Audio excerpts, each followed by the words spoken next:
Already সাবিলা নূর তিনি কি বলছেন মেগাস্টার শাকিব খানকে নিয়ে।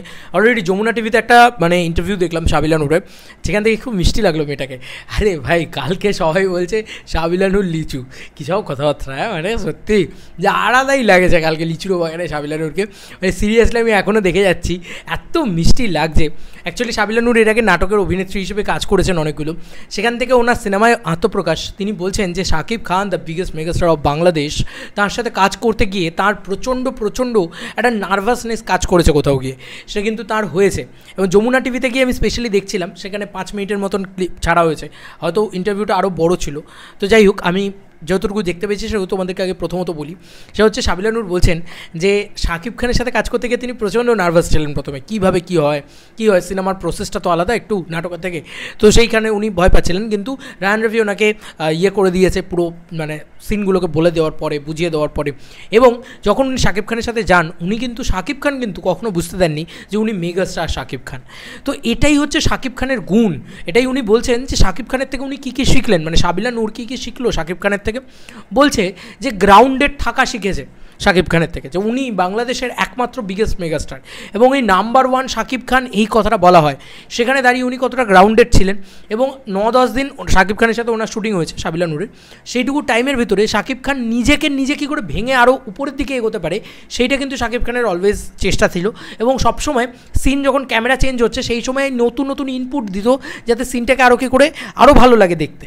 তো এটাই হচ্ছে একটা মানে সুপারস্টার বা মেগাস্টারের না ক্যালিভার হওয়া উচিত। এটা যার ভিতরে থাকে বিশ্বাস করো সে গ্রো করবেই। আজকে শাকিব খানের হয়তো আমরা অনেক দিন লেগে গেল শাকিব খানের রত্ন শাকিব খানকে চিনতে, এটা সত্যি কথা।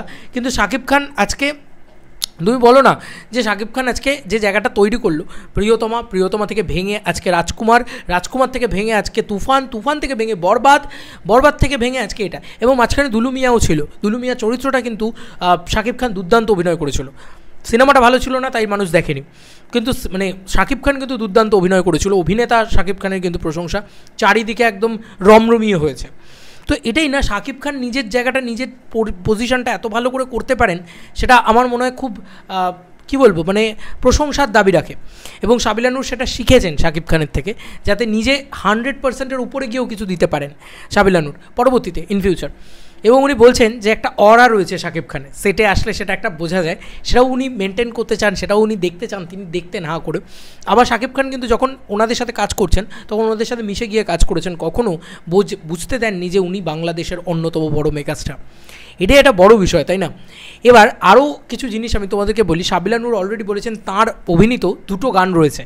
একটা তো রোম্যান্টিক ট্র্যাকটা, যেটা মহেন্দ্র সোনি জানিয়েছিল, যেটা দিয়েছিল, পোস্ট করেছিল, ওটা হয়তো রিলিজের আগে আসলেও আসতে পারে, আই ডোন্ট নো, বা ঈদের দিনও দিতে পারে, জানি না এক্স্যাক্টলি কী করবে, হাতে তো আর সময় নেই, মানে আর 3 দিন সময়, 3 দিনও কি আছে বলো তো ঠিক করে, মানে 4-5 এই 2টো দিনই তো আছে, 4-5 আর চলো 4-5-6, আমি এইটাই ধরলাম 4-5-6, 7 তারিখে না হয় তোমাদের ঈদ, আমাদের এখানে ক্যালেন্ডারে ঈদ দিয়েছে 6 তারিখে, আমি জানি না, মানে তোমাদের হয়তো 7 তারিখে। যাই হোক, বিষয়টা হচ্ছে 4-5-6 এই 3 দিন আছে। এই 3টে দিনের ভিতরে কি দেবে বলো তো? মানে যদি 5 তারিখেও গান দেয় তাহলে 6 তারিখে ট্রেলার দিতে হবে। আমি জানি না আর গান আসবে কি না, যথেষ্ট ডাউট আছে। যদি আসেও বা তাহলে আরেকটা সাবিলের সাথে আরেকটা রোম্যান্টিক ট্র্যাক আছে। আর বাকি কিন্তু গান কিন্তু এখানেই শেষ নয় আমার যতদূর যা মনে হয়, আরও গান আছে। হয়তো জয়া এহসানের সাথে কোনো গান থাকতে পারে, বা হয়তো একটা আইটেম সং বা এরকম কিছুও থাকতে পারে, বা হয়তো অন্য কোনো গানও থাকতে পারে, এক্স্যাক্টলি জানি না এখন অবধি। মনে হয় আরও একটা গান আছে। এবং রায়হান রফি নিজে কোনো ইন্টারভিউতে হয়তো প্রিভিয়াসলি বলেছিল যে 4টে গান থাকবে তাণ্ডবে, দেখা যাক সেটা কী হয়। তবে সাবিলা নূরের কথাগুলো শুনে এত ভালো লাগলো, সে মেগাস্টারকে এত করেছে, এত কাছ থেকে দেখেছে, এবং সে যেভাবে সেটার অভিজ্ঞতাটা শেয়ার করছিল, সে যেভাবে বলছিল, সে তো অনেকটা বাচ্চা একটা মেয়ে, সে অনুযায়ী দেখতে গেলে দারুণ লেগেছে। মানে সাবিলা নূরকে নিয়ে প্রচণ্ড একটা পজিটিভিটি মানুষের ভিতরেও রয়েছে।